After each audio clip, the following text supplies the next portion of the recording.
नमो आदिबोधात्मरूपा परेशा नमो हंस नारायणा निर्जरेशा नमो ब्रह्मदेवा वसिष्ठा श्रीरामा नमो मारुती रामदासाभिरामा.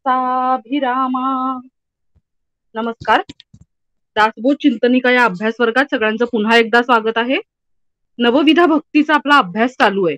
श्रवणम कीर्तनम विष्णू स्मरणम पादसेवनम अर्चनम वंदनम दास्यम सख्यम आत्मनिवेदनम. यातील दास्य भक्तीपर्यंतच्या 7 भक्तींचा विचार आपण करून आलोय. 6व्या भक्तीपर्यंतचा प्रवास हा सक्रिय आहे. म्हणजे श्रवण, कीर्तन, नामस्मरण, पादसेवनम, अर्चन, वंदन या ज्ञानेंद्रिय, कर्मेंद्रिय यांच्याकडनं काहीतरी क्रिया केली जाते. दास्य भक्तीमध्ये बुद्धीच्या निश्चयापर्यंत आपण पोहोचतो. शरणागतीत साधक स्थिरावलेला असतो आणि पुढची सख्य भक्ती ही या मागील 7ही भक्तींचा सहज होणारा परिणाम असतो. पहिल्या 7 भक्ती या जाणीवपूर्वक प्रयत्नपूर्वक करण्याच्या आहेत. म्हणजे असं म्हटलं तर वावगं ठरणार नाही की अहंकार केंद्रित सक्रिय द्वैत प्रखरतेपासून द्वैत शैथिल्यापर्यंतचा हा भक्ती मार्गाचा प्रवास होणं अपेक्षित आहे. म्हणजे बघा ना की पहिलं मी श्रवण करतो, मी त्यांचं गोडवे गातो, ईश्वराचे गुणगान गातो, नामस्मरण करतो, पूजा करतो, वंदन करतो, या सगळ्या क्रिया त्यातून दास्यत्वासाठी आवश्यक अशी जी अनन्य शरणागतीची अवस्था म्हणजे क्रिया, तिथून शरणागतीची अवस्था आणि तिथून पुढे अद्वैत स्थिती प्राप्त होणे, असा आपला छान अभ्यास चालू आहे. आपल्या आचार्यांकडून आपल्याला छान मार्गदर्शन पण मिळतंय. तर आजचा आपला प्रथम चिंतनाचा समास आहे तो सख्य भक्तीचा. यावर आपलं चिंतन आज मांडणार आहेत कुमारी मीनल चोंदे. या कोल्हापूर इथे राहतात. मीनलचं शिक्षण BSc मॅथमॅटिक्स पर्यंत झालेलं आहे. गेले 1.5 वर्ष ती दासबोधाचा अभ्यास करते. पत्राद्वारे दासबोध हा अभ्यासक्रम पण तिचा चालू आहे. आणि मला खरंच आज खूप कौतुक वाटते की आपल्या आजच्या ज्या दोन्ही साधक भगिनी आहेत ते इतक्या लहान वयातच समर्थ विचारांच्या संगतीत राहत आहेत आणि छान अभ्यास चालू आहे त्यांचा. मीनल, मी तुला विनंती करते की तू सख्य भक्तीवरचं तुझं चिंतन मांडावं. हो, आवाज येतोय का ताई? हो हो, व्यवस्थित आहे. ओके. शुका सारिखे पूर्ण वैराग्य ज्यांचे, वसिष्ठा परिज्ञान योगेश्वरांचे, कवी वाल्मिका सारिखा मान्य ऐसा, नमस्कार माझा सद्गुरु रामदासा, उपासनेला दृढ चालवावे, भूदेव संतांसी सदा नमावे, सत्कर्मयोगे वय घालवावे, सर्वामुखी मंगल बोलवावे, सदा सर्वदा योग तुझा घडावा, तुझे कारणी देह माझा पडावा, उपेक्षू नको गुणवंता अनंता, रघुनायका मागणे हेची आता, गुरुर्ब्रह्मा गुरुर्विष्णू गुरुर्देवो महेश्वरा, गुरु साक्षात परब्रह्म तस्मै श्री गुरवे नमः. श्री समर्थांना वंदन करते, परमपूज्य डॉक्टर काकांना वंदन करते, माझे श्री गुरु वैकुंठवासी सद्गुरु प्रमोद दिगंबर जोशी यांना वंदन करते. श्रोते तुम्ही जगदीश मूर्ती तुम्हा सर्वांना वंदन करते. माझ्या हाती आलेला पहिला अद्वैत तत्वज्ञानाचा ग्रंथ म्हणजे सार्थ श्रीमद दासबोध आणि याची मला गोडी लावणारे व माझ्या हाती हा ग्रंथ देणारे माझे श्री गुरु प्रमोद जोशी यांचे मी कितीही वेळा आभार मानले आणि त्यांच्या चरणांना वंदन केले तरीही ते मला कमीच वाटतं. सद्गुरु हे शिष्याला कायमच भरभरून देतात आणि त्यांनी सुद्धा मला ही दासबोध रूपी शिदोरी दिली. माझ्याकडून दासबोधाचं गेल्या 1.5 वर्षामध्ये जे काही श्रवण आणि चिंतन झालं ते मी तुमच्यासमोर मांडण्याचा प्रयत्न करते. नवविद्या भक्तीमधील ह्या 9ही भक्ती मला 9 अमूल्य रत्नांच्या प्रमाणे वाटतात. ही सर्वच रत्न ही भगवंताला प्रिय आहेत आणि वैशिष्ट्य हे आहे की प्रत्येक रत्न हे त्याच्या त्याच्या परीनं वैशिष्ट्यपूर्ण आहे. दास्य भक्तीमध्ये भक्त त्याचं सर्वस्व भगवंताला देतो, त्यामुळे त्यांच्यामध्ये कसलाही आडपडदा राहत नाही. पहिल्या नवविद्या भक्तीच्या पहिल्या 6 समासांमध्ये भगवंताशी नातं कसं प्रस्थापित करता येईल ते सांगितलेलं आहे आणि त्याच्याशी जोडलेलं पहिलं नातं ते म्हणजे दास्य भक्ती. सख्य भक्तीमध्ये देवाला सुद्धा भगवंताची आठवण येते, अशी ही 8वी सख्य भक्ती आहे. सखा या शब्दाला जर आपण उलट वाचलं तर खास असं होतं. सखा हा कायमच खास असतो. मुळात तो खास झाल्याशिवाय सखा होतच नाही. मैत्रीचं नातं हे एकमेव असं नातं आहे की ज्यामध्ये कसलंही बंधन राहत नाही. बाकीच्या सगळ्याच नात्यांना बंधनं येतात. जे जे संबंध आपण भगवंताशी जोडतो ते सगळे संबंध आपण अनुभवलेले आहेत. दरवेळी आपण जेव्हा म्हणतो दरवेळी आपण जेव्हा घालीन लोटांगण या प्रार्थनेमध्ये म्हणतो, त्वमेव माता पिता त्वमेव, त्वमेव बंधू सखा त्वमेव. बाकीच्या सगळ्या नात्यांमध्ये बोलण्याला मर्यादा येतात, पण मैत्रीचं नातं हे खूपच निखळ आणि सुंदर असतं. कृष्णाने तर अर्जुनाला सख्य भक्तीचं दैवत म्हटलेलं आहे. समर्थ या समासामध्ये म्हणतात, देवाशी परमसौख्य करावे, प्रेम प्रीतीने बांधावे, आठवे भक्तीचे जाणावे, लक्षण ऐसे श्रीराम. परमेश्वराला कशाने बांधायचं तर प्रेमाने. पण आपल्या प्रेमाचा दोर जर का ढिला पडला तर देव त्याच्यामधून लगेच सुटतो. भगवान बाळकृष्णांना एकदा लोणी खाताना त्यांच्या एका सखीने पकडलं. ती म्हणाली, थांब मी तुला बांधून ठेवते आणि यशोदेला जाऊन नाव सांगते. तेवढ्यात बाळकृष्णांनी असा काही दयनीय चेहरा केला की बांधलेली सुतळी त्यांना खूप त्रास देत आहे. मग त्या सखीनं न राहून त्यांना विचारलं, तुला खूप दुखतंय का रे? थांब मी थोडीशी दोरी सैल करते हा. मग ती यशोदेकडे गेली आणि आल्यावर पाहते तर बाळकृष्ण तिथून निसटलेला होता. या दृष्टांतामधून आपण फक्त इतकंच घ्यायचं आहे की दोरी सैल पडली की त्याच्यामधून भगवंत पळतो. आणि आपली ही दोरी सैल पडते कशाने तर विषयांबद्दलचं प्रेम वाढलं की ही दोरी सैल पडते. सख्यत्वामध्ये आपण जसे असतो तसे आपल्या मित्राला मैत्रिणीला प्रिय असतो. इंग्लिशमध्ये तर असं म्हणतात, लव्ह इज ऍक्सेप्टन्स. आणि इथं भगवंत आपल्याला आपल्या गुणदोषांच्या सहित ऍक्सेप्ट करतो. त्याचं प्रेम आपल्यावरती येत किंचितही कमी होत नाही. Unconditional love and acceptance is the real nature of true friendship. हे आपल्याला या सख्य भक्तीमध्ये जाणवतं. मैत्री आपल्याला तिथंच दिसतं जिथे आचार विचार आवडीनिवडी ह्या समान असतात. तर मग आता भगवंताशी मैत्री करायची तर कशी? तर भगवंताला प्रेमाने वश करण्यासाठी त्याला जे काही आवडेल ते आपण करावे. त्याला जसं आवडतं त्याप्रमाणे आपण वागावं. असं जर आपण केलं तर खात्रीनं भगवंताशी सख्यत्व साधतं. भगवंताला काय आवडते तर भक्ती, भाव, भजन, निरूपण, कथा कीर्तन आणि प्रेमळ भक्तांचं गायन त्याला आवडतं. ते जर आपण केलं तर मग सहजच त्याच्याशी मैत्री ही आपली जुळून येते. आपल्या आवडत्या मित्राची मैत्री राखण्यासाठी आपण जसं त्याला भेटवस्तू देतो, आपल्याकडून होईल ती मदत करतो, त्याच्याशी सौख्य साधण्याचा जास्तीत जास्त प्रयत्न करतो. अगदी तसंच परमेश्वराशी सौख्य साधताना स्वतःचा प्राण व शरीराची सुद्धा आपण काळजी करू नये. व्यर्थ चिंता करणं हा संसाराचा स्थायी भाव आहे.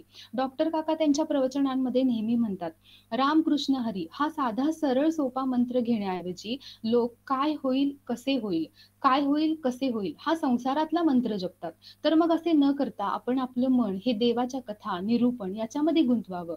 तुकाराम महाराज म्हणतात, जग हे सुखाचे दिल्या घेतल्याचे. त्यामुळे अशा जगामध्ये फक्त परमेश्वराशी सख्य करून शेवटी त्यालाच प्राणासकट सगळं अर्पण करायचं आहे. एकदा का हे सख्य झालं की मग भगवंताला भक्ताची काळजी लागते. उदाहरण म्हणजे कौरवांनी पांडवांना लाक्षागृहात जाळण्याचा कट केला, पण श्रीकृष्णांनी त्यांना भुयार मार्गामधून सुखरूप बाहेर काढलं. जर आपण रस्त्याने जात असू आणि आपल्याला पाठीमागून कुणी आवाज दिला आणि जर का तो आवाज आपल्या ओळखीचा असेल तर आपण पटकन पाठीमागे बघतो. अगदी तसंच आपले जर भगवंताशी सतत अनुसंधान असेल तर त्याला पण आपला आवाज ओळखीचा वाटतो आणि तो सुद्धा आपल्याकडे धाव घेतो. आपली जशी साध असेल तसा तो आपल्याला प्रतिसाद देतो. परमेश्वराला वैखरीतल्या वाणीपेक्षा अंतरंगातली वाणी ही जास्त आवडते आणि ती त्याच्यापर्यंत लवकर पोहोचते आणि त्याची तीव्रता ही आपल्या चित्ताच्या शुद्धीवरती अवलंबून असते. जर का आपण देवाचा कंटाळा केला तर मग तो सुद्धा आपला कंटाळा करतो. किती अजब आहे ही सख्य भक्ती, ज्याला पाहिले तर नाही पण त्याच्यावरती प्रेम करायचं. विषयाच्या जागी आपल्याला फक्त भगवंताचं अनुसंधान ठेवायचं आहे. एक सोफी संत म्हणतात, यारो मेरा जुनून तो देखो, उस पे मरता हूँ जिसको देखा ही नहीं. बऱ्याच वेळेला असं होतं की इच्छापूर्ती झाली नाही की मग देवावरचं प्रेम कमी होतं. समर्थांनी मनाच्या श्लोकामध्ये सांगितलेलंच आहे, मना तूची रे पूर्व संचित केले तयासारखे भोगणे प्राप्त झाले. सुदामा सुद्धा म्हणतात की श्रीमंती जर श्रीकृष्णानं दिलेली असेल तर गरिबी पण त्यानंच दिलेली आहे. मग आपण भगवंताशी सख्य साधून त्याच्याशीच दुःख वाटून आनंदानं राहायचं आहे. त्यामुळे असं प्रेम कमी होण्याचं काही कारणच राहत नाही. भगवंत हा आपल्याला त्याच्या सिस्टीमनुसार सांभाळत असतो, आपल्याला हवं तसं नाही. त्यामुळं तो जे काही करेल ते भल्याचेच. देवाशिवाय या जगामध्ये काहीच नाही असं जर खरंच मनापासून पटलेलं असेल, तर मग देवाचा राग येण्याचं काही कारणच राहत नाही. भक्त ईश्वर रूप होतो म्हणजे भगवंताचं मनोरथ हेच त्याचं मनोरथ होतं. इथं पूर्ण शरणागती असते. सख्य भक्ती ही मिळवायची नसून ती आपण स्वतःच विकसित करायची आहे. परमेश्वर आपल्या भक्तीप्रमाणे आपल्याला प्रतिसाद देतो. अगदी त्याप्रमाणे जसे आपल्याकडून गेलेल्या आवाजाचा इको साऊंड आपल्याला परत ऐकू येतो. देवाला खऱ्या भक्ताचा कधीही वीट येत नाही. जगामध्ये श्रेष्ठ असणाऱ्या आईच्या प्रेमापुढे सुद्धा देवाची कृपा ही श्रेष्ठ आहे असे समर्थ या समासामध्ये म्हणतात. मांजर जेव्हा भरपूर पिल्लांना जन्म देते आणि तिची जेव्हा मरणाची अवस्था येते असे तिला वाटते, त्यावेळेला ती त्यातल्याच एका पिल्लाला खाऊन टाकते. अगदी त्याप्रमाणे आपले जे सगळे संबंधी असतात ते आपल्याला दृश्य विश्वामध्ये, विषय भोगामध्ये ढकलतात. देवानं मात्र आजपर्यंत असं कोणाला ठार केल्याचं आढळत नाही. उलट तो शरणागतांचा उद्धारच करतो. चातक पक्षी जसा ढगांनी पाऊस पाडला नाही तरी त्यांच्याकडेच पाहतो आणि चकोर पक्षी जसा चंद्र सतत त्याच्या उदयाची वेळ बदलतो तरी पण तो चंद्रावरती प्रेमच करतो. अगदी त्याप्रमाणे आपण देवाशी सख्य करावं, त्याच्यावरती प्रेम करावं आणि तितकाच दृढ विश्वास हा त्याच्यावरती ठेवावा. मुळात आपण नाती प्रस्थापित करतो कशासाठी, तर त्याच्यामधून सुख मिळेल म्हणून. विषयांमधून मिळणाऱ्या सुखाकडून ते नित्य मिळतच राहावं अशी आपली अपेक्षा असते, पण ती विषयांमधून काही पूर्ण होत नाही. म्हणूनच आपण सुखरूप असणाऱ्या भगवंताशी सख्य साधायचं आहे आणि आपणही त्याच्याच प्रमाणे सुखरूप व्हायचं आहे. समर्थ दासबोधामध्ये सांगतात की आपण ज्या राज्यामध्ये राहतो त्यातल्या राजाची आपली ओळख असावी आणि त्याच्याशी सख्य असावं. तर मग आपल्या या शरीररूपी राज्यामध्ये आणि सर्वत्रच ज्याची सत्ता चालते अशा या भगवंताला आपला सखा आपण का बरं करून घेऊ नये. आपण विषयरहित समाधान मिळवण्यासाठी शास्त्रीय ग्रंथांचा अभ्यास करतो. सख्य भक्तीमध्ये आपल्याला स्वला पूर्णपणे बाजूला सारून श्री गुरु व ईश्वराशी अनन्य होऊन राहायचं आहे. आपला प्रत्येक भाव हा फक्त त्यांच्यासमोरच मांडायचा आहे. म्हणून संत म्हणतात सुख दुःख सांगावे देवाला. समर्थांनी सुद्धा जी करुणाष्टक लिहिलेली आहेत त्यामध्ये असं म्हटलेलं आहे, अचपळ मन माझे नावरे आवरिता. हे प्रभू श्री रामचंद्रांना त्यांनी सांगितलेलं आहे. मनातला प्रत्येक भाव त्यांनी त्या करुणाष्टकांमध्ये लिहिलेला आहे. तुका म्हणे एका हरिवीन नाही सखा, देव सखा जरी जग अवघे कृपा करी, ऐसा असुनी अनुभव कासा वीस होती जीव. सख्य भक्ती हे चंचल आत्मनिवेदनाचं उत्तम साधन आहे. आपण फक्त ही सख्य भक्ती विकसित करायची आहे. देव आधीच प्रतिसाद देण्यासाठी तिष्ठतच उभा असतो. जसं सख्य देवाशी करायचं आहे तसंच ते आपल्याला आपल्या सद्गुरूंशी सुद्धा करायचं आहे असे समर्थ या समासाच्या शेवटी सांगतात. अशी ही सगळी सेवा सद्गुरूंच्या चरणी अर्पण करते आणि मी इथेच माझ्या वाणीला विराम देते. जय जय रघुवीर समर्थ.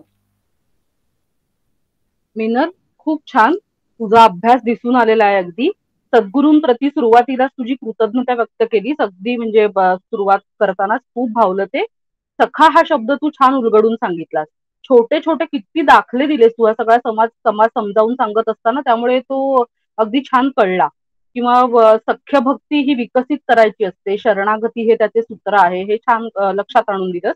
आता लौकिकात बघा ना, आपलं सख्य कोणाशी जमतं, तर ज्याच्याशी आपली वेवलेंथ जुळते असं आपण म्हणतो की हा हे इथे छान वाटतंय, तर तिथे आपलं सख्यत्व प्रस्थापित होतं. तिथे आपल्याला राहायला आवडतं, रेंगाळायला आवडतं, तिथे काही कालावधी घालायला व्यतीत करायला आवडतो. तर मग भगवंताशी जर मला सख्य करायचंय तर मग काय करायला पाहिजे, तर त्याला आवडेल तेच करायला पाहिजे, तसंच वागलं पाहिजे, तसंच बोललं पाहिजे, माझी प्रत्येक क्रिया ही त्याला आवडेल अशीच असली पाहिजे. सख्य भक्तीमध्ये या स्वचा माझा पूर्ण निराश आहे आणि अनन्य भावाने सद्गुरू आणि ईश्वर यांच्याशी अनन्य होऊन राहणे अपेक्षित आहे. आता ह्या नवविधा भक्तीचे आतापर्यंत जे 8 प्रकार आपण पाहिले, त्यांनी उपासक हा भगवंताशी किंवा सद्गुरूंशी जोडलेला राहतो, पण आत्मनिवेदन झाल्यावरच तो भक्त होतो. कारण समर्थांनी भक्ताची व्याख्याच केलेली आहे, विभक्त नव्हे तो भक्त. इथे द्वैत भाव शिथिल होऊन भक्त अद्वैत अनुभवतो. समर्थांना जे अपेक्षित आहे की देहबुद्धी ते आत्मबुद्धी, म्हणजे देहबुद्धीमुळे आलेला जीवभाव जाऊन आत्मभाव होण्यासाठी देहतादात्म्य जायला हवं. आता समर्थ पुढे ज्ञानदशकात सांगतायत की लोह परिसेसी लागला थेंबुटा सागरी मिळाला, गंगे सरीसे संगम झाला तत्क्षणी.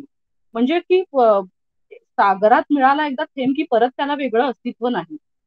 ग्रंथांच्या सुरुवातीला जे समर्थांनी म्हटलंय की पुढे काय आहे, तर मुख्य भक्तीचा निश्चय, तो जो निश्चय तो हीच भक्ती, आत्मनिवेदन भक्ती ही समर्थांना अपेक्षित आहे. आता या समासाबद्दल आज चिंतन मांडणार आहेत कुमारी नेहा धर्माधिकारी. या व्यवसायाने वैद्य आहेत, म्हणजे BAMS पर्यंत त्यांचं शिक्षण झालेलं आहे. शिवथरघळ इथे एक युवा शिबिर त्यांनी अटेंड केलेलं आहे. भाऊ बहीण दोघंही त्या शिबिरात सामील होती.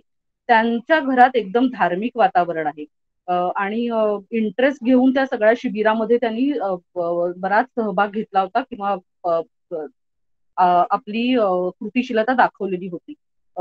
नेहा ह्या त्यांच्या वैद्यकीय व्यवसायाच्या जोडीने योगासनाचे क्लासेस घेतात. म्हणजे समाजाप्रती स्वतःची काहीतरी बांधिलकी मानून त्या काहीतरी आपलं योगदान असावं या विचाराने त्यांचं हे क्लासेस चालतात. मुलींसाठी किंवा महिलांचे जे काही आरोग्याशी निगडीत काही प्रश्न असतात त्या संदर्भात त्यांचं हे क्लासेस काही खास त्यांना काय म्हणतो त्यांना योगासनं म्हणा किंवा तसा अभ्यास ते सांगतात. आता नेहा, मी तुला सांगते की तू तुझं चिंतन मांडावंस या समासाबद्दल. धन्यवाद ताई. जय जय रघुवीर समर्थ. मी माझ्या विषयाला सुरुवात करते. श्रोता वक्ता श्रीराम. खरं तर आत्ताचा जो विषय आहे माझा आत्मनिवेदन भक्ती, तो हेच उलगडून असं सांगत आहे की श्रोता आणि वक्ता श्रीराम. तर आता निवेदन हा जो शब्द आहे त्याचे अनेक अर्थ होतात. त्यातले काही म्हणजे की आपण काहीतरी अर्पण करणे, किंवा विद हा जो धातू आहे त्याचा अर्थ होतो की जाणणे किंवा व्यक्त होणे, असे काही मी निवडक अर्थ त्याचे घेतले आहेत. म्हणजे ह्या ज्या गोष्टी आहेत तर त्या कुठल्या ठिकाणी, तर आत्म्याच्या ठिकाणी आपण अर्पण करणे किंवा आत्म्याच्या ठिकाणी आपण जाणणे किंवा त्या ठिकाणी देवत्व व्यक्त होणे, अशी जी भक्ती आहे ती म्हणजे ही आत्मनिवेदन भक्ती, ही नववी भक्ती सांगितली आहे. सगळ्या भक्तींमध्ये हिला श्रेष्ठ असं सांगितलंय. आणि म्हणजे यामध्ये वेगळं असं की आपण आधीच्या ज्या भक्ती बघितल्या की त्यामध्ये काहीतरी आपण म्हणजे प्रोसेस होती की आपण ते करतोय, अर्चन करतोय किंवा वंदन करतोय, श्रवण करतोय. पण ही जी आत्मनिवेदन भक्ती आहे ती निर्गुणाच्या ठिकाणी आहे. त्यामुळे तिथे अशी प्रोसेस नाहीये, पण तो एक प्रकारचा अनुभव आहे असं सांगावंसं वाटेल. आणि खरं तर अनुभवाशिवाय बोलू नये, म्हणजे हे बोलू नये असं म्हणतात. पण आता समर्थांच्या इच्छेनेच मी आता ह्याचा अभ्यास करावा असं योग आला आणि त्या निमित्ताने मी ते ते जे काही थोडंफार मला समजलं ते तुमच्या पुढे मांडण्याचा प्रयत्न करते. समर्थांनी आत्मनिवेदनाचं लक्षण सांगितलंय की देवासी वाहावे आपण, करावे तत्व विवरण, म्हणजे कळे श्रीराम. म्हणजे आत्मनिवेदन म्हणजे की आपण देवाला संपूर्णतः समर्पित करायचं आहे. पण ते कसं करणार, तर आपण जर तत्व विवरण केलं तर आपल्या लक्षात येईल की खरं काय आणि खोटं काय, शाश्वत काय आहे, सत्य असत्य काय आहे. आणि त्यानंतर आपण आपोआपच आपला जो काही मीपणाचा अहंकार आहे तो जाऊन आपण त्याच्याशी एकरूप होऊन जाऊ. आता तत्व म्हणजे की तस्य भाव हा किंवा यथार्थत्व, म्हणजे जसं आहे तसं ते समजून घेणं किंवा त्या ठिकाणी ते जाणवणं म्हणजे आत्मनिवेदन असं म्हणता येईल. शंकराचार्य जे आहेत त्यांनी म्हणजे त्यांच्या शिष्यांनी त्यांना काही प्रश्न विचारले होते. त्याची एक प्रश्नोत्तर मालिका म्हणून एक आहे. तर त्यामध्ये खूप छान असे प्रश्न आहेत त्याच्यामध्ये आणि अगदी थोडक्यात त्यांनी त्याचे उत्तर दिले आहेत. तर त्यांनी त्यामध्ये प्रश्न विचारला होता की कहा स्वप्न निभाहा, तर म्हणजे स्वप्न तसं काय आहे. तर त्यांनी अगदी छोट्या शब्दात उत्तर दिलं की जाग्रत व्यवहार हा, म्हणजे जो काही आपला आत्ताचा व्यवहार चालू आहे तो म्हणजे एक स्वप्न आहे. आणि मग ते विद्यार्थी विचारतात की सत्यम अपि च किम, म्हणजे सत्य काय आहे.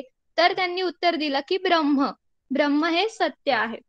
तर आता आपण विचार करू आणि की हे सगळ्यांना का बरं आत्मनिवेदन साधत नाही.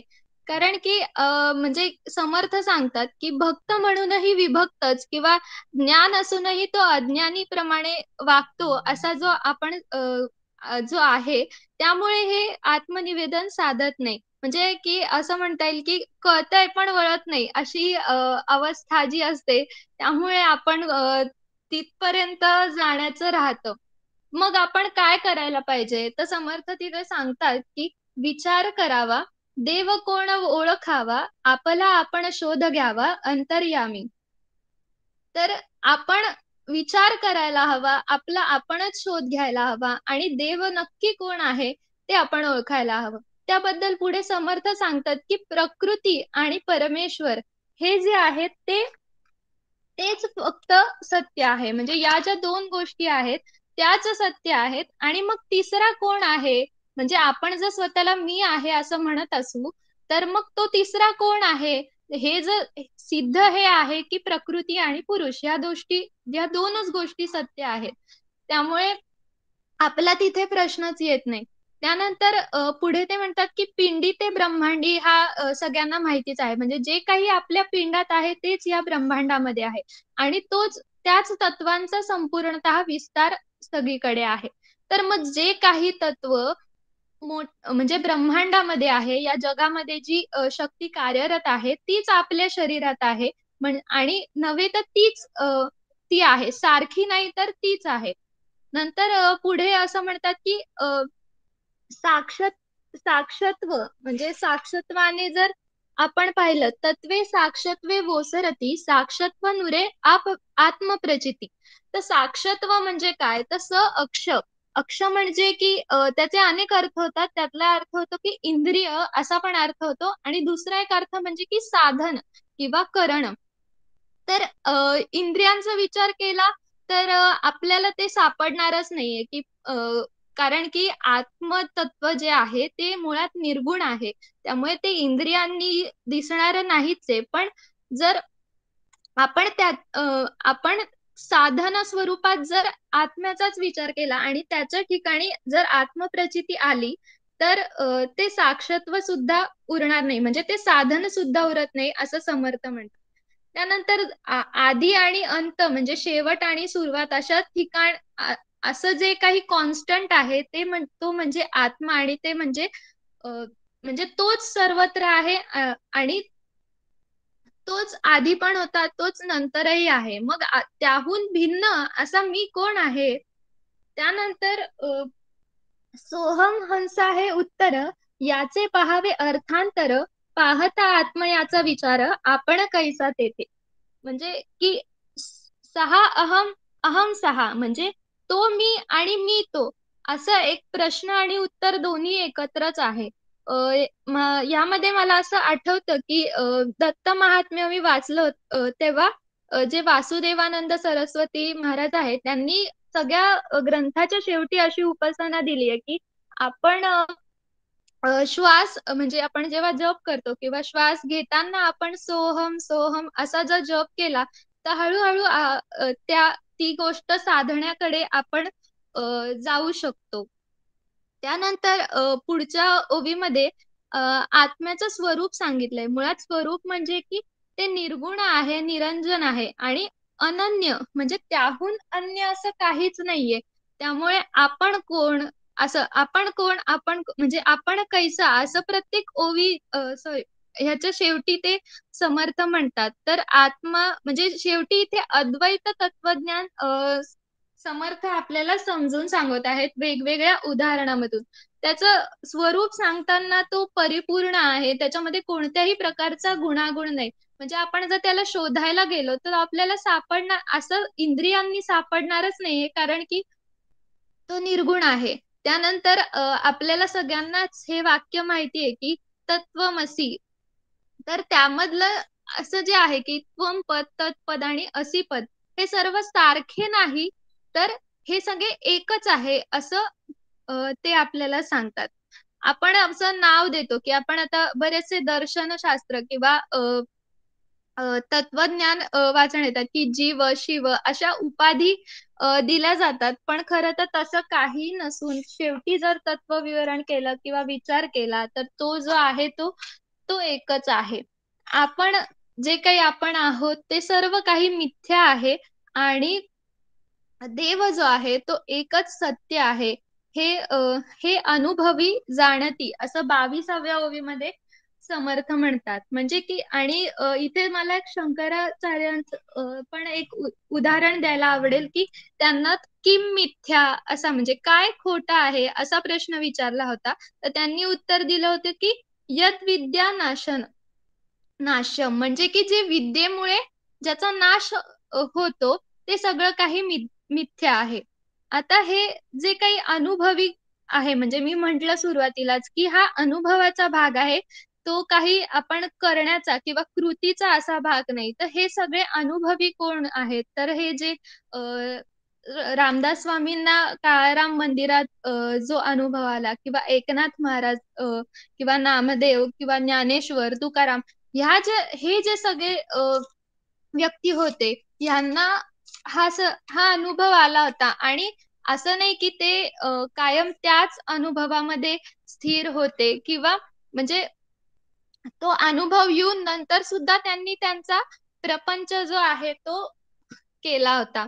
नंतर पुढे जसं आता ह्या भक्तीचं जे महत्व सांगितलं आहे म्हणजे पंचमहाभूतांमध्ये जसे आकाश तत्व हे श्रेष्ठ सांगितलंय, देवांमध्ये जसा जगदीश श्रेष्ठ आहे, तसाच या नवविधा भक्तीमध्ये आत्मनिवेदन ही सर्वात श्रेष्ठ अशी भक्ती आहे.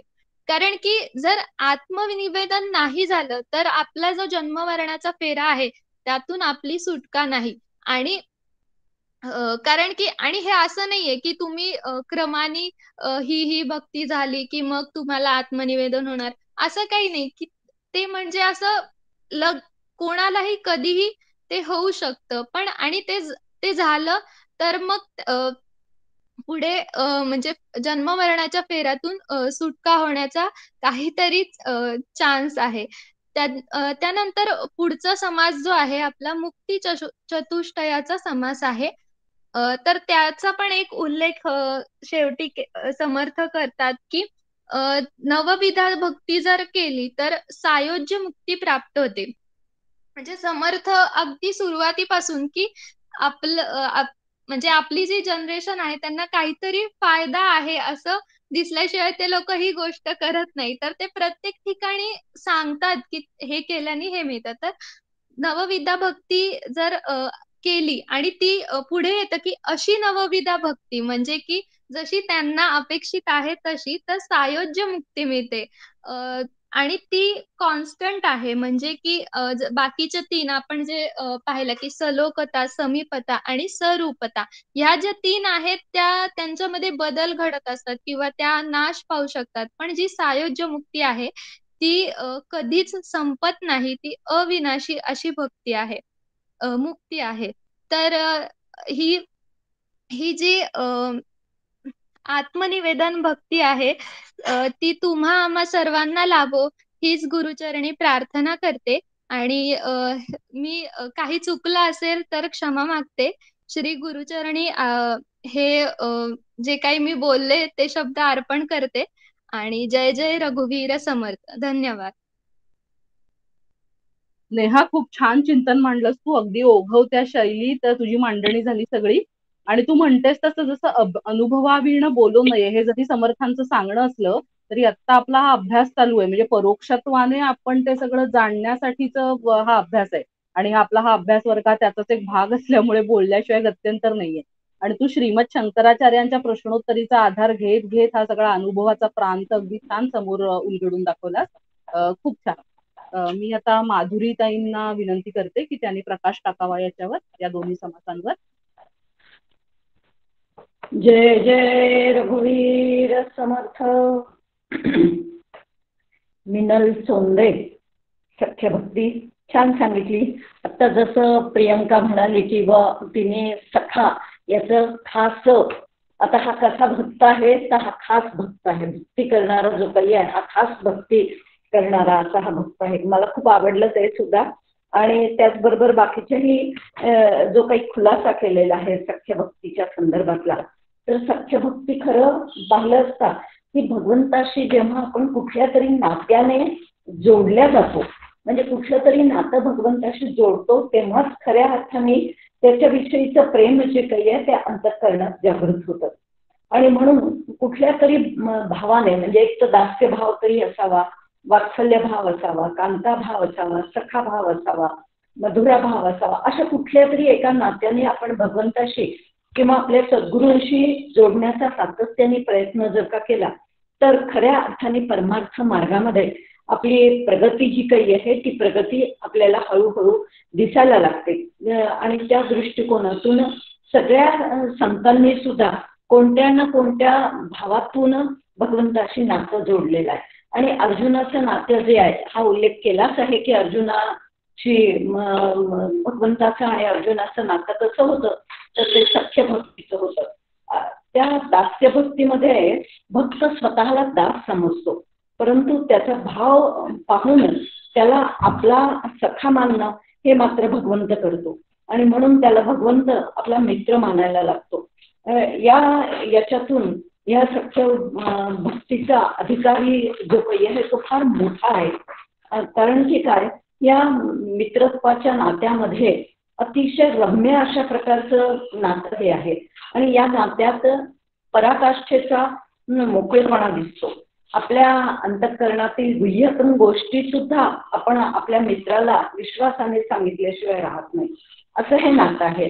आणि म्हणून मित्रावर एवढं प्रेम असतं ते वाटेल त्या कारणाने त्याला कोणत्याही कारणाने त्याला खुश करण्याचा, प्रसन्न करण्याचा सातत्याने प्रयत्न केला जातो. एक महाभारतातला एक प्रसंग आहे आणि त्या प्रसंगामध्ये भगवंत अर्जुनाकडे येत आहेत आणि भगवंत आल्यानंतर बराच वेळ कृष्ण उभ्याने अर्जुनाशी बोलतोय आणि ते बोलत असताना मग अर्जुन त्याला बस सुद्धा म्हणत नाही. तेव्हा कृष्ण म्हणतो की अरे निदान मला बस तर म्हणशील की नाही तू. तेव्हा अर्जुन म्हणतो की अरे तुला बस म्हणून सांगायला लागावं एवढा तुझ्या आणि माझ्यामध्ये केव्हापासून दुरावा निर्माण झाला.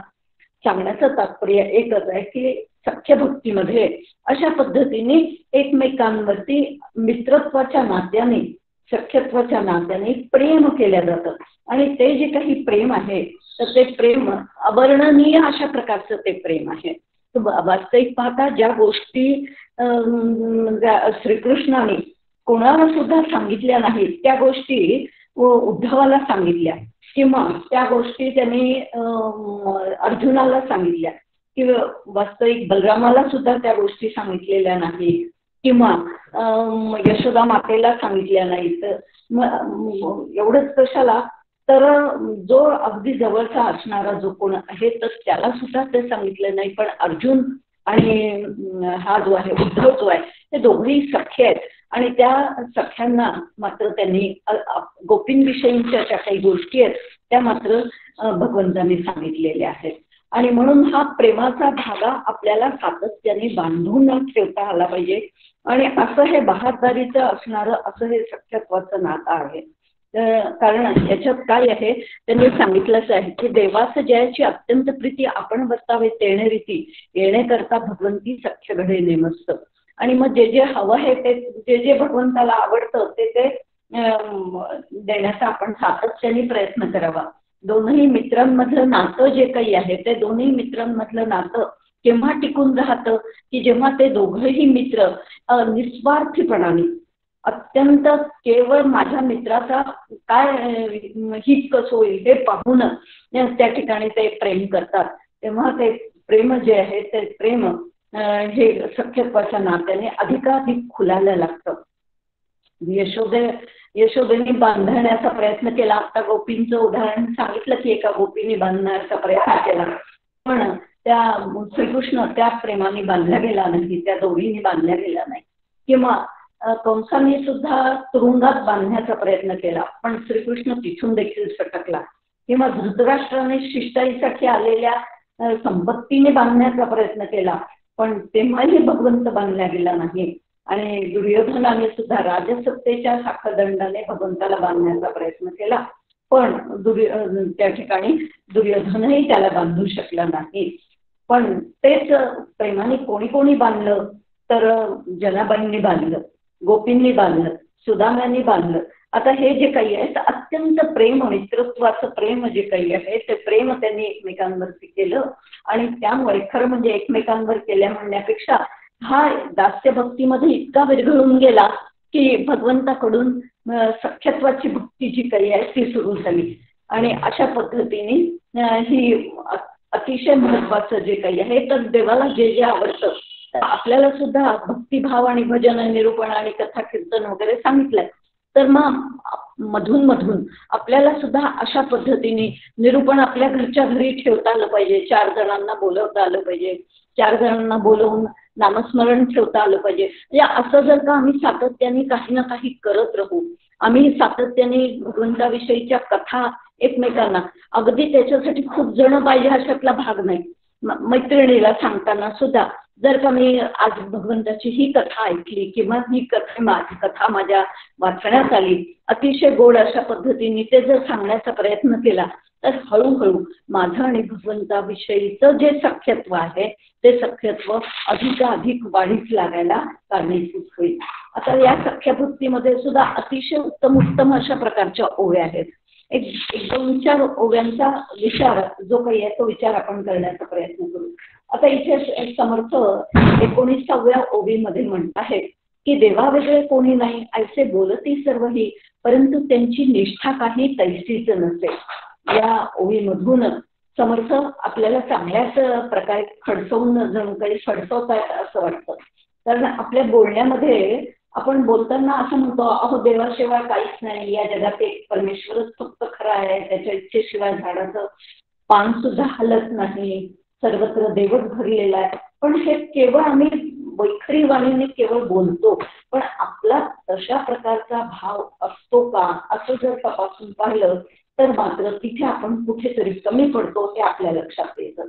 पण संतांनी मात्र कुठल्याही प्रकारची तक्रार न करता त्या ठिकाणी जे काही घडेल ते त्याच्या इच्छेने घडेल. आणि म्हणून पुढच्या ओवीमध्ये सुद्धा समर्थ असं म्हणतात की आपली या मनोगता कारणे देवावरी क्रोधाचे येणे, किंवा देवाचे जे मनोगत त्याची आपले उचित इच्छेसाठी भगवंत अंतरू नये की, किंवा देवाच्या इच्छेने वर्तावे, देव करील ते मानावे.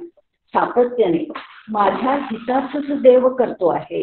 ज्या काही घटना घडत आहेत, मग त्या चांगल्या असू देत किंवा वाईट असू देत, त्या माझ्या प्रारब्धानुसारच ईश्वराच्या योजनेनुसार घडतायत.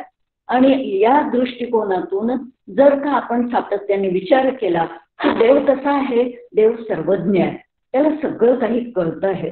आणि त्यामुळे त्या देवाच्या इच्छेनेच या घटना घडतात. आणि इच्छेने घडतात याचा अर्थ माझ्या प्रारब्धानुसारच मला तो त्या घटना ज्या काही माझ्या वाट्याला येत आहेत, चांगल्या किंवा वाईट, त्या सगळ्या घटना ह्या माझ्या प्रारब्धानुसार भगवंत घडवून आणत आहे.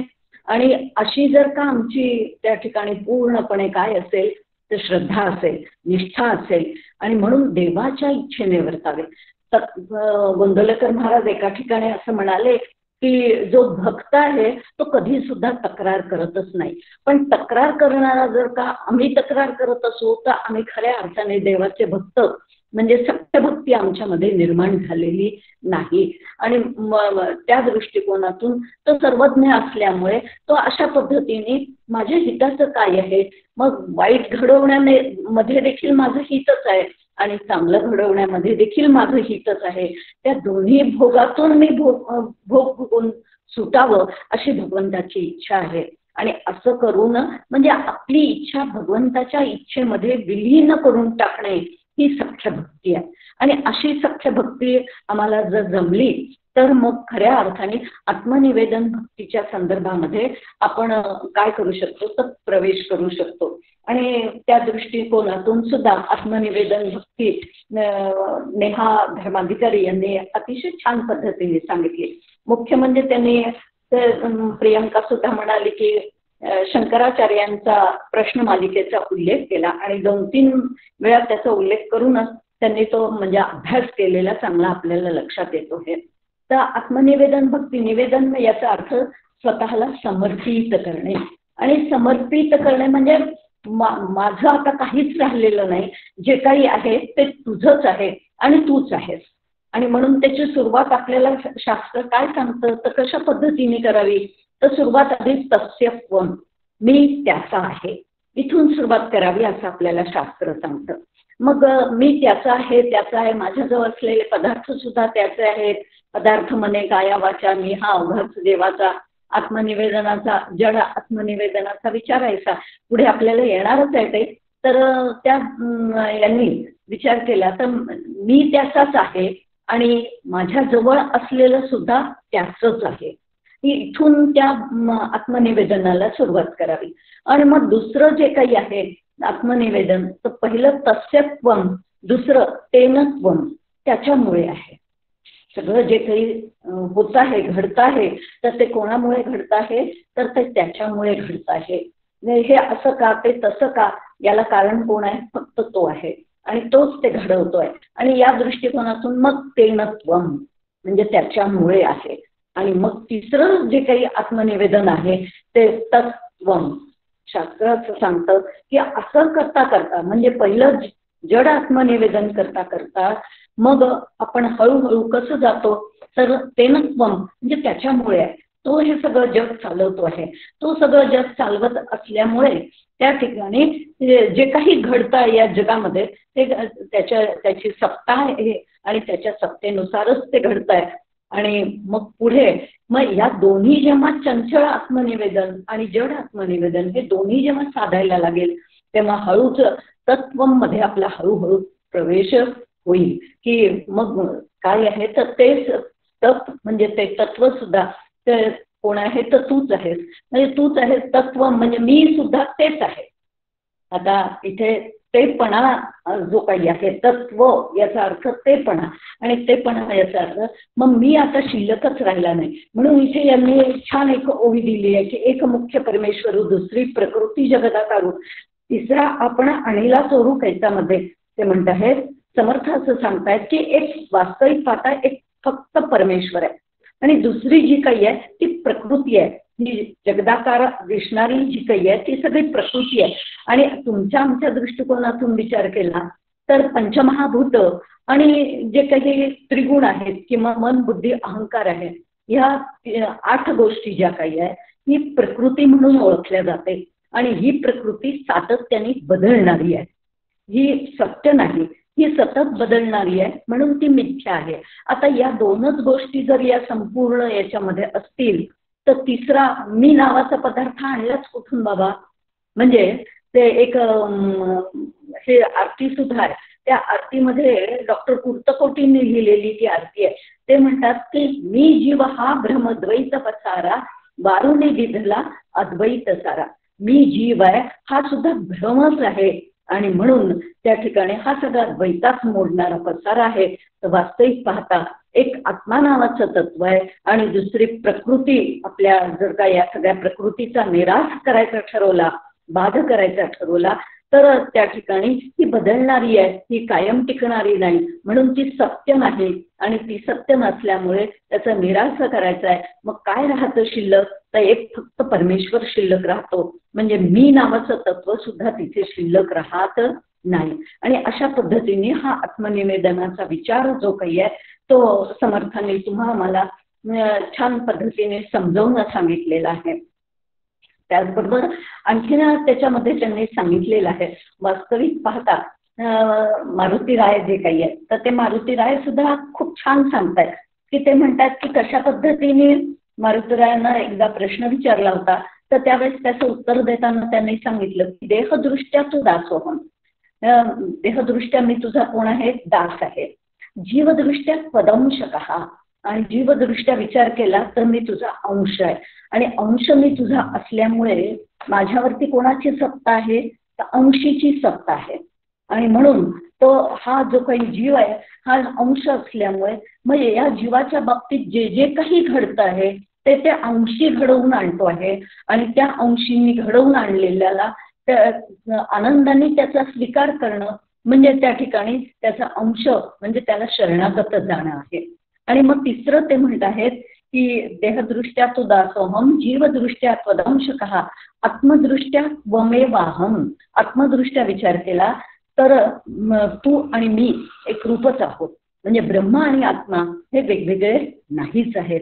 आणि मग या दृष्टिकोनातून मग आपल्याला देहदृष्ट्या त्याची सेवा करता आली पाहिजे. जीवदृष्ट्या आपण जेव्हा राहतो, कारण आपल्याला जगात राहायचं आहे तर जीवदृष्ट्या हा त्या ठिकाणी राहावं लागणार आहे.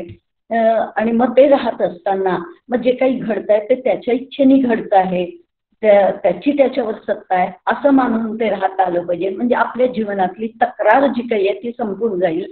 आणि मग हळूहळू आतमध्ये मात्र आपल्या हे पाहिजे की काय आहे, आत्मदृष्ट्या त्वमेवाहम, मी आणि परमात्मा जो आहे तो वेगवेगळा नाहीच आहे, हे आत ठेवायचं आहे. पण बाहेर वागताना देहदृष्ट्या तू दासोहम किंवा जीवदृष्ट्या सदंशका अशा पद्धतीने वागायचं आहे. आणि तसं जर का आम्ही वागत गेलो तर हळूहळू हा विचार जो काही आहे तर तो विचार म्हणजे आत्मनिवेदनाचा विचार तुमच्या आमच्या अंतःकरणात सखोलपणे बिंबल्याशिवाय राहणार नाही. सातत्याने त्याचं चिंतन करत गेलं आणि चिंतन करता करता या तीनही देहांचा निराश करत, खरं म्हणजे चारही देहांचा निराश करत करत हळूहळू म्हणजे जीव जो आहे तो कल्पित आहे, मी खऱ्या अर्थाने मूळचा ब्रह्मरूपच किंवा आत्मरूपच आहे असा जर विचार मला सातत्याने आतमध्ये जोपासता आला तर माझी ही आत्मनिवेदन भक्ती जी काही आहे ती हळूहळू मला साधायला लागेल. आणि तशा पद्धतीची ही साधनं आता फक्त मुक्तीचा विचार, थोडासा मुक्तीचा विचार मांडते की मागच्या वेळेस झालेला आहे हा विचार, सलोकता, समीपता, स्वरूपता आणि सायुज्यता. तर सलोकता याचा एक अर्थ असा होतो की सद्गुरू म्हणजे देव आणि सद्गुरूंच्या गावात राहणं म्हणजे ती काय आहे, सलोकता मुक्ती आहे. किंवा सद्गुरूंच्या जवळ राहायला मिळणं ही समीपता आहे. काही काही वेळेस सद्गुरूंचे जे शिष्य असतात ते शिष्य सद्गुरूंप्रमाणेच बोलायला लागतात, सद्गुरूंप्रमाणेच हातवारे त्यांचे होतात, सद्गुरूंप्रमाणेच त्यांची उभं राहण्याची जी पद्धत आहे ती तशी तशी व्हायला लागते. आता ही जी काही आहे तर ही स्वरूपता नावाची मुक्ती आहे. पण किती आम्ही सतत सद्गुरूंच्या गावात राहू शकणार आहे का, आम्ही सतत सद्गुरूंच्या जवळ राहू शकणार आहे का. आणि स्वरूपता जरी आम्हाला प्राप्त झाली तरी सुद्धा जोपर्यंत त्या सद्गुरू तत्वाशी म्हणजे सद्गुरूंशी आम्ही एकरूप होत नाही तोपर्यंत खऱ्या अर्थाने सायुज्यता आम्हाला प्राप्त होऊ शकणार नाही. आणि म्हणून ती सायुज्यता याचा अर्थ सद्गुरू तत्वाशी एकरूप होऊन जाणं म्हणजेच मीपणा पूर्णपणे नाहीसा होणं. आणि खरा मी जो आहे तर तो खरा मी सुद्धा तिथे जेव्हा त्याला सहजता येते तेव्हा तो खरा मी सुद्धा गळून पडतो म्हणजे मी ब्रह्म आहे हा विचार सुद्धा गळून पडतो.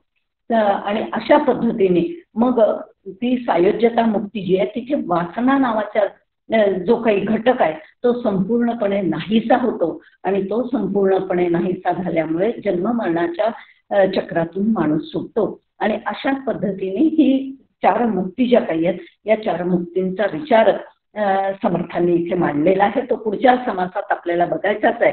तर अशा पद्धतीने जे काही थोडंसं चिंतन मी या समासाविषयी केलेलं होतं ते मांडण्याचा प्रयत्न केला. जे काही चिंतन झालेले आहे ते सद्गुरूंच्या चरणीच अर्पण करते आणि मी इथे वाणीला विराम देते. जय जय रघुवीर समर्थ.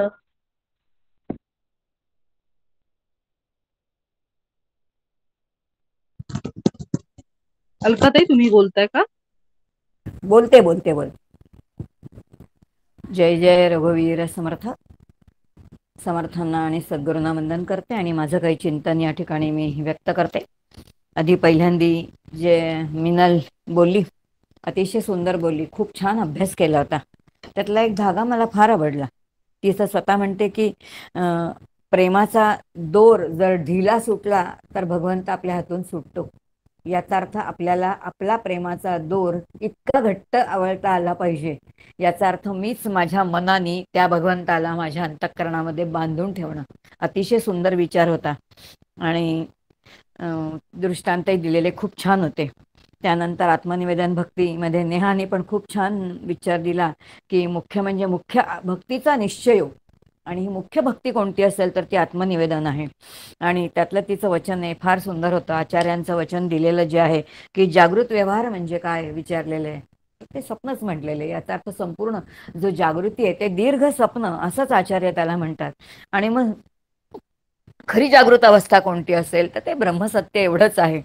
हा जो विचार मांडला याचा अर्थ इतक्या उंचीपर्यंत तुम्ही विचार करू शकताय, हेच अतिशय कौतुकाचं आहे.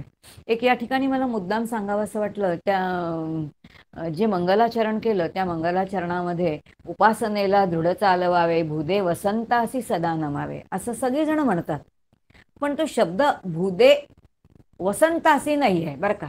त्याचे शब्द कुठे मोडायचा ते आपल्याला लक्षात आलं पाहिजे. भूदेव याचा अर्थ या भूमीवरचे देव कोण आहेत, तर संत हे या भूमीवरचे देव आहेत. भूदेव संतांसी सदा नमावे. मग आता तो शब्द कुठे मोडायचा आहे बरं आपल्याला बघा. भूदेव छोटी गोष्ट आहे, पण आपण वर्षानुवर्ष ह्या चुका करतोय. आणि भूदेव वसंतासी सदा नमावे, भूदेव वसंतासी सदा नमावे असं नाही म्हणायचं. त्याच्या शब्दाचा अर्थ कळला पाहिजे ना. आणि तो कळला ना आपल्याला, तर आपण भक्ती जेव्हा समजून उमजून करतो ना, तेव्हा ते एका उंचीवरती जाते. आणि म्हणून आपल्याला उपनिषदही सांगतं की यदेव करोती, जे काही करणार आहात ते तर विद्यया जाणीवपूर्वक, ज्ञात्वा करोती जाणूनपूर्वक करा. आणि जाणीवपूर्वक करा तर ते कसं होईल, तर ते वीर्यवत्तर भवती. याचा अर्थ ते तुम्हाला अतिशय एका उंचीवरती घेऊन जाणार आहे. आणि म्हणून मला कोणाची चूक नाही काढायची, पण सगळीजण आपण असेच म्हणतो, तेव्हा असं होऊ नये म्हणून मी या ठिकाणी सांगितलं. प्रियांकाने खूप छान सांगितलं बरं का. अनन्य भाव हा इतका सुंदर सांगितला की ईश्वर आणि सद्गुरू दोन्हीच्या ठिकाणी कसं तादात्म्य हवं. आणि मुळात भक्ताची व्याख्याच या ठिकाणी समर्थांनी जी सांगितले ती धरलेली आहे. माधुरीताईने विचार अतिशय सुंदर मांडलेला आहे. आता मी फक्त पुढचा थोडा जो काही माझ्या राहिलेले मुद्दे नाही म्हणते मी, की एक शास्त्रशुद्ध भक्ती आपल्याला बघायची आहे त्या दृष्टिकोनातून बघूया आपण. की पहिल्या 7 ज्या आहेत त्या शरीराने करायच्या.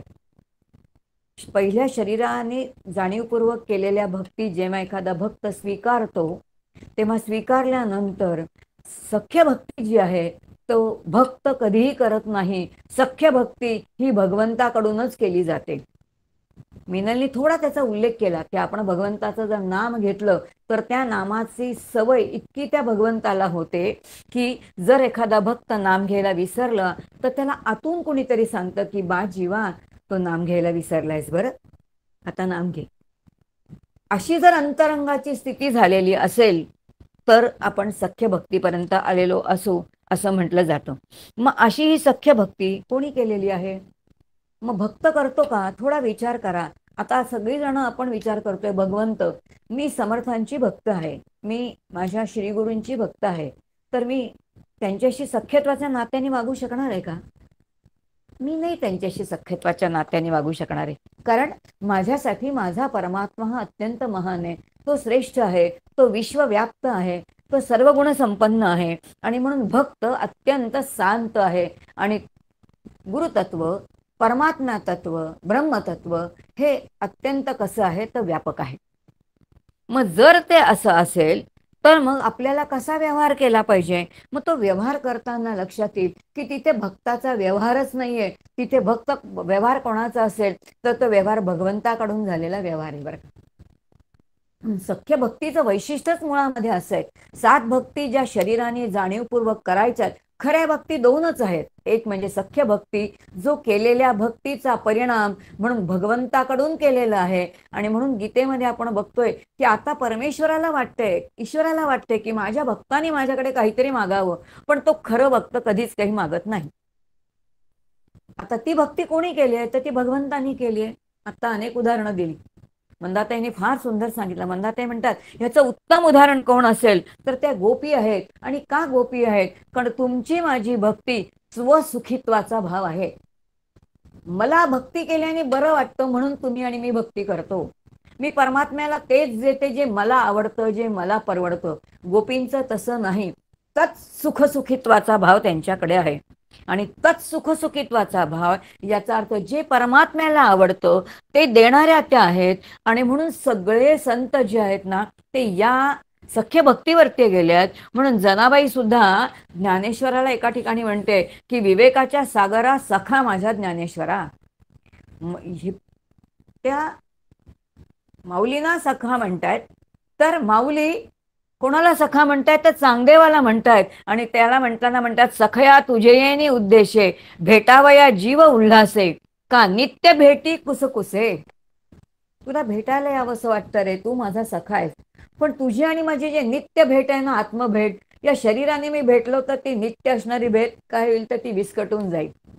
ती विस्कटण्याची माऊलींची इच्छा नाही. आणि यासाठी ही जी भक्ती आहे, जी आपण म्हणतो सख्य भक्ती जी आहे, ती अत्यंत श्रेष्ठ अशी असणारी आहे, ज्याच्यामध्ये की भक्ताकडून ती न केली जाता ती भगवंताकडूनच केली जाते. याचं सुंदर उदाहरण आणखीन एक भागवतामध्ये येतं, आणि ते म्हणजे ज्या वेळेला भगवंतांनी रास केला, महारास केला, आणि महारासाच्या वेळेला त्यांनी बासरी वाजवली. ती त्यांनी बासरी नाही वाजवली बरं, त्यांनी त्याची प्राणशक्ती जेव्हा त्या बासरीमध्ये फुंकली, तेव्हा त्या प्रत्येक गोपीचं नाव त्यांनी घेतलंय आणि त्या गोपीला बोलवलंय. याचा अर्थ भगवंताला जो जो भक्त त्याच्या जवळ हवा असा वाटतोय त्याला तो बोलावून घेतोय, आणि म्हणून कृष्ण त्या त्या गोपींना बोलावून घेतोय, कारण तत्सुखसुखित्वाचा भाव त्या उंचीवरतून गोपींनी केलेली काय आहे तर भक्ती आहे. सुनील दादा चिंचवकर शिवथर घळीमध्ये आम्हाला शिकवायला यायचे. सख्य भक्तीच्या बाबतीत एक सुंदर वचन ते नेहमी सांगायचे. ते असं म्हणायचे, देवाला वशीकरण करण्याचं तंत्र भक्तांनी विकसित करून घेतलं पाहिजे. शब्द आवडणार नाही आपल्याला, पण किती गोड आहे. देवाला वश करून घेण्याचं तंत्र भक्तांनी काय केलं पाहिजे तर ते आत्मसात केलं पाहिजे. आणि याच विधानाला छान पुष्टी आमचे अण्णाबुवा कालगावकर द्यायचे. आणि अण्णाबुवा कालगावकर म्हणायचे की वेणास्वामींसारखी अत्यंत विरागिनी असणारी, जी वैराग्याची साकार असणारी ती संपूर्ण वेणास्वामी, तिने सुद्धा अशीच भक्ती केली की शेवटी सख्यत्वाचं नातं समर्थांना तिच्यासाठी जोडावं लागलं. आणि समर्थाने काय केलं असेल तर वेणास्वामींचं वस्त्र एक दिवस स्वतः परिधान केलं. सख्य भक्तीची परिसीमा कुठं आहे, ही परिसीमा लक्षात येईल की अशा प्रकाराने आपण संतांच्या चरित्रामध्ये आपल्याला पाहायला मिळते. समर्थ या ठिकाणी आपल्याला आरशाचा दृष्टांत देतात आणि ते म्हणतात आपल्या बिंबाचं प्रतिबिंब आरशामध्ये दिसतं. बिंब हसलं की प्रतिबिंब हसतं, बिंबाचं तोंड रडकं झालं की प्रतिबिंब रडकं, याचे तोंड रडकं होतं. आणि म्हणून बिंब आणि प्रतिबिंब दोन्ही एकच आहेत. हे केव्हा कळेल, हे केव्हा समजेल आपल्याला, हे तेव्हाच समजेल जेव्हा आपण संतांच्या सहवासामध्ये जाऊ. आणि संतांच्या सहवासामध्ये गेल्यानंतर आपल्याला ह्या सगळे बारकावे कळतात. आणि यासाठी सुरुवातीच्या टप्प्यावरती मात्र आपल्याला देवाच्या इच्छेने वर्तावे, देव करील ते मानावे, बस. आणि म्हणून कल्याण स्वामींना सांगितलं, बाबा शेंड्याकडे बैस. कल्याण स्वामी बसले. का बसू, मी खाली पडीन, विहिरीत पडीन, काही कुरकुर नाही. सांगितलंय ना माझ्या गुरुदेवाने, मी बसणार आहे. याचाच अर्थ सख्य कोण राखू जाणं. समर्थ म्हणतात सख्य राखणं कोणाला माहितीये, देवप्रीती राखो जाणे, देवासी करावे साजणे. देवासारखी प्रीती कोणीच राखत नाही. कान्होपात्रा जी आहे त्या कान्होपात्रेचा उद्धार कसा केला, प्रीती कोणी राखली, कान्होपात्रेने भक्ती केली, पण त्या भक्तीची फलश्रुती पांडुरंगाने केलेली आहे. याचाच अर्थ नेमकी जी भक्ती आहे ती कशा प्रकाराने करणं, भक्त जो आहे त्या भक्ताचा पूर्ण अहम जेव्हा विल्याला जातो तेव्हा मग खरी सख्य भक्ती भगवंताकडून सुरू होते असं शास्त्र आपल्याला सांगतं. आणि मग लक्षात येईल की पांडुरंग दररोज तो मंदिर सोडायचा आणि कुठे जायचा हो, झोपायला. जनाबाईच्या खोपट्यामध्ये जायचा. कशासाठी तर बस ती इतकी भक्त आहे त्याची, त्याला चैन नाही. आणि म्हणून तो काय करायचा, ती गोऱ्या करायला गेला तरी तो तिच्या मागे जायचा, कपडे धुवायला लागली तर तो पाणी शेंदायचा.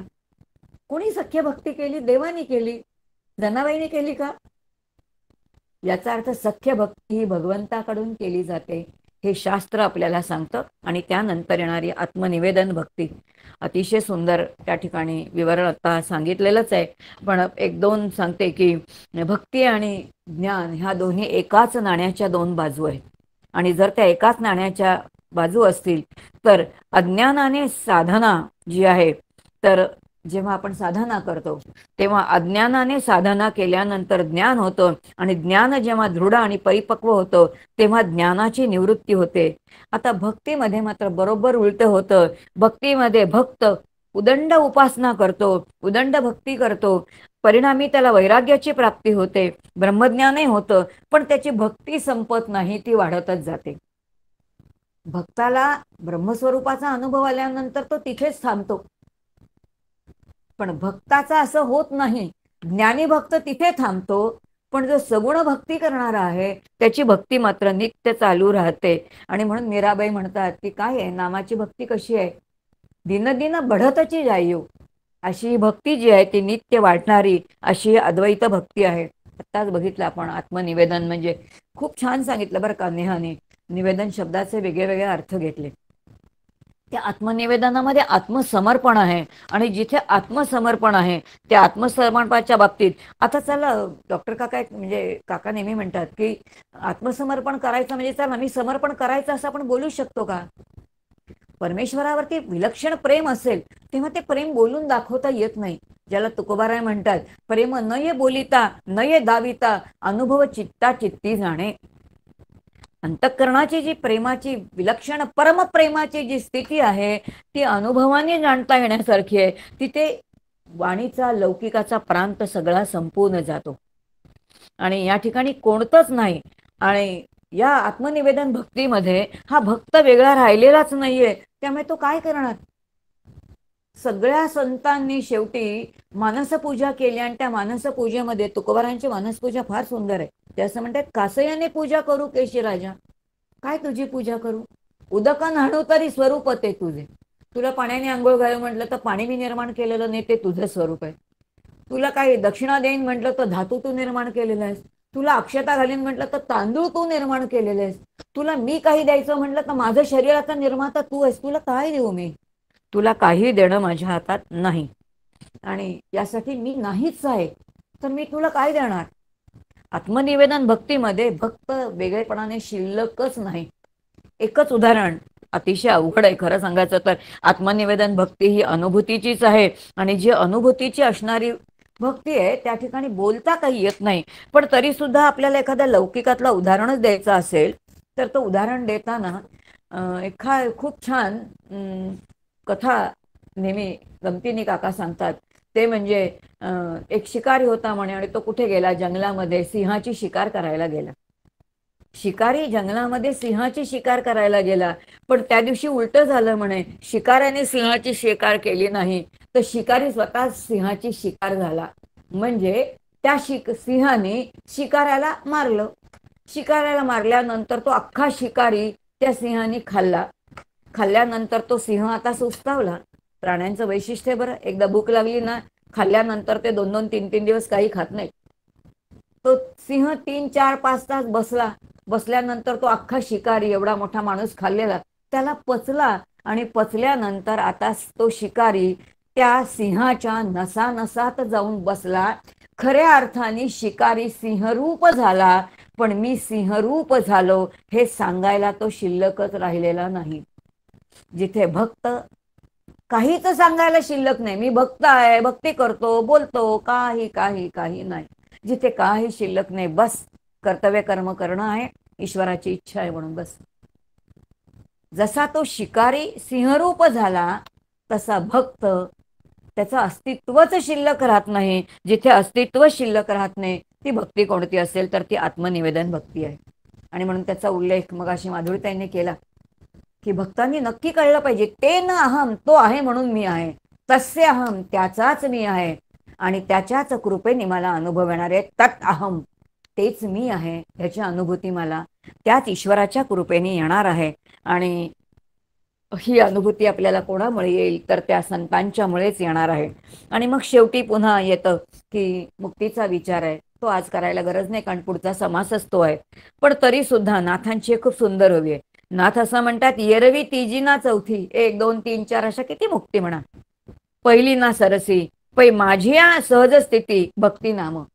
जो भक्त नित्य माझ्याशी काय करतो, माझी भक्ती करतो, आणि माझी भक्ती करणं ही त्याची जी सहज स्थिती आहे ना, तीच कोणती आहे तर ती मुक्ती आहे. त्याला पहिली म्हणा, दुसरी म्हणा, तिसरी म्हणा, चौथी म्हणा, काही म्हणायची गरज नाही, त्याला आवश्यकताच नाही. बस जेणेकरून प्रत्येक क्षणोक्षणी त्याला परमात्मे स्वरूपाचं स्मरण आहे, जो मतपरायण आहे, समर्थ म्हणतात मतपरायण जो का भक्त, नाथे असंच म्हणतात, मतपरायण जो का भक्त आश्रम नेम नाही तेथ. त्याला कोणत्याही आश्रमाचे नियम नाहीत, त्याला भक्ती कोणत्याही मुक्तीचे नियम नाहीत, काही नाहीत. आणि म्हणून आत्मनिवेदन हे करता येत नाही. आत्मनिवेदन ही घडण्याची प्रक्रिया आहे आणि तीही सख्य निवेदन भक्ती, सख्य भक्तीचा अधिकार जर प्राप्त झाला तर ती भगवंताकडून होणारी भक्ती. आणि आत्मनिवेदन हे त्यांच्याच कृपेने घडतं, भगवंताच्याच कृपेने घडतं. भक्तांनी मी करायचं म्हटलं तर या गोष्टी घडणाऱ्या नाहीत. इथे आपलं सर्वस्व सोडून देणं, बस माझं अस्तित्व सोडणं,